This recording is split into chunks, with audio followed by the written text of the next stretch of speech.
Hello, welcome to a new video. Today we need to talk about sidechaining again. You have probably all seen the videos by riot and also Zef Parisoto, and maybe even from Akayo, who all made videos about sidechaining in the last couple of weeks. They covered several methods of sidechaining, whether it is the classic volume sidechaining, which I'm also doing most of the time with Shaperbox 3. It is basically the exact same setup like riot showed in his video. There's also the sidechaining method with just compression, the ring mod sidechaining, or the flutter sidechaining with Zef Parisoto's plugin Flutter. But after I've seen all these videos, I thought something is still missing. And I was wondering why they didn't cover the method I'm using sometimes. This is what I'm going to show you today, which is spectral sidechaining. You probably all know the plugin Soothe, which is basically a spectral compressor by a sort, which removes frequencies on a spectral basis. And you can use this for sidechaining. And there's also a beta plugin which is called Nsilk, and Nsilk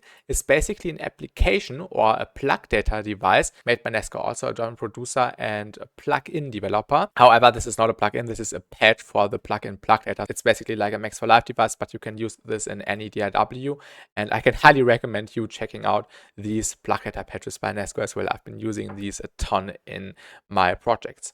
But let's talk about Nsilk, which is basically a Soothe, but without the issues that Soothe has, like phasing issues, for example, which I will show in a bit. I will quickly show you how to set this up first, and then we will listen to a sound example. We need the sidechain group, of course. I'm just using the same group like here, which is called sidechain. Then I just throw an Nsilk in here. Of course, I will disable the Shaperbox sidechaining. I just select my drums here with the sidechain input, which is the 26 group, which is basically just the kick and the snare. Those elements which have to be sidechained in the drop. And then you have to activate the external mode right here, so it can detect the frequencies. And you have to move up this knob, so you can cover up all the frequency spectrum instead of just a tiny area, for example. Everything is covered. Then you have a smooth knob, the dry wet knob, and a release knob for how long the sidechain is supposed to happen, basically. Let me first show you the sound example with Shaperbox. Attention, it's getting loud in here. I'll quickly just play a phrase of the drop, which I'm currently working on. This is what it sounds like. Find the emission source and destroy it.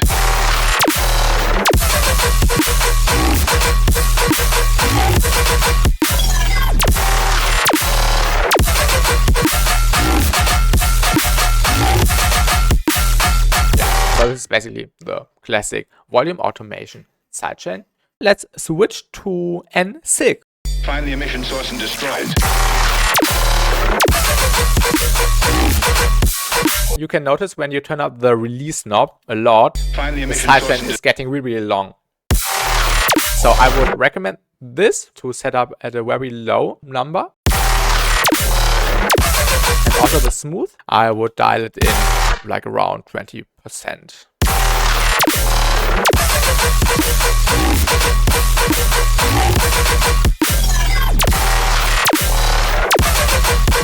Maybe increase the release knob slightly, so there's actually some more room being provided for the kicks and for the snares. Every time a kick hits and every time a snare hits, it's being filtered out differently. So only the frequencies which are required for the kick and for the snare are being filtered out from the, basically the sidechain group. This is the kick sample, and this is the snare. You can see these are the frequencies which are being needed. And of course, you have to tweak the parameters slightly to get the best solution for this. And of course, there's never 100% silence happening when the kick or the snare hits. So it's not like the classic volume sidechaining. I've rendered out the sidechain group to visualize how it looks here. So you can see there's always some information happening here.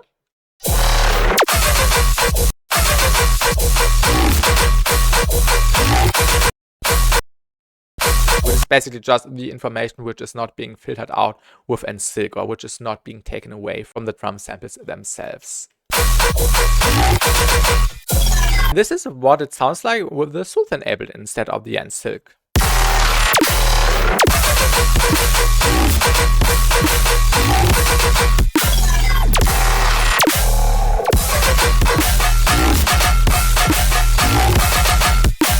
And you can hear it sounds slightly different. Let me also show this to you by rendering out a little snippet without the drums being enabled.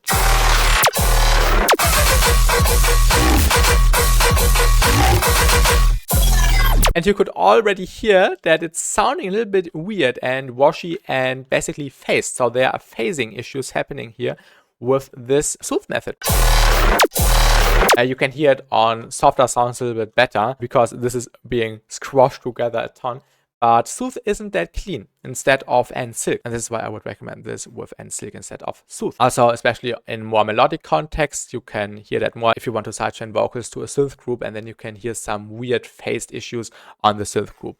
Would I still use this in drops? No, because I think in drops it's really important, at least for me, for my taste, to have moments with complete silence happening. So basically like a little dip right here, which is happening the entire time and not filtering out the specific frequencies which are required by the kick and by the snare. A use case where I like using that a lot is actually build-ups. Let me also show this to you. We have this build-up drum group going on. And in combination with all the stuff happening in the build-up,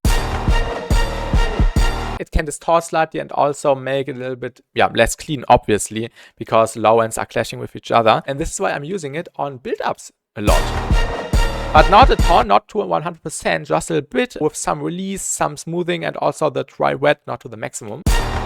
So this helped me a lot to make build-ups way cleaner and also to let the drums come through a little bit cleaner. And also making sure the drums are not too much in the foreground. But yeah, they are just getting enough space, enough room.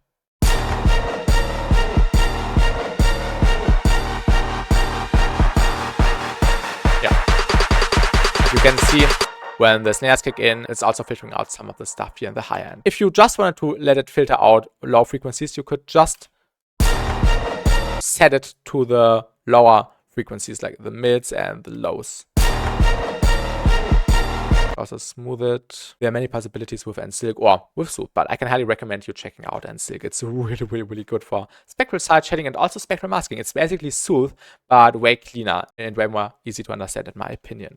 So shout out Nasko for this really cool device. And let me also show you another cool use case where I basically applied this technique in a song which I've also released. Alright, the project file opened, and this is the part where I've used this in my new song Forever, which is out now on Full Flex Audio. And this is a really calm section, and I think it's working really well in calmer sections where it's not that much required. The drums punch through with their maximum transients, so you don't really need like a little volume dip before the initial drum hit, which would provide a clean moment before the initial drum hit, but we don't need that in calmer sections like this one, for example.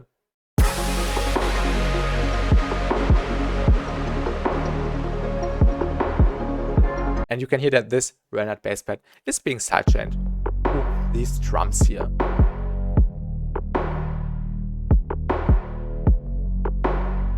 And also the settings are really smooth, so not the entire spectrum is filtered out. I hope you enjoyed this little video about my add-on on the sidechaining topic. I really wanted to make a video about that since I saw the Akayo video, because after the Virtual Riot video and the Akayo video, I already thought that not everything is mentioned yet. And after Zef's videos in the last days, I just took the time and recorded this little video now. So I hope you learned something from this. Definitely check out Zef Parisoto's Flutter technique with his plugin Flutter, and also Nsilk by Nasko. Of course, the classic method, which Virtual Riot showcase with a shaper box, but also the ring mod can sound cool. Have a great day. See you in the next video, and goodbye.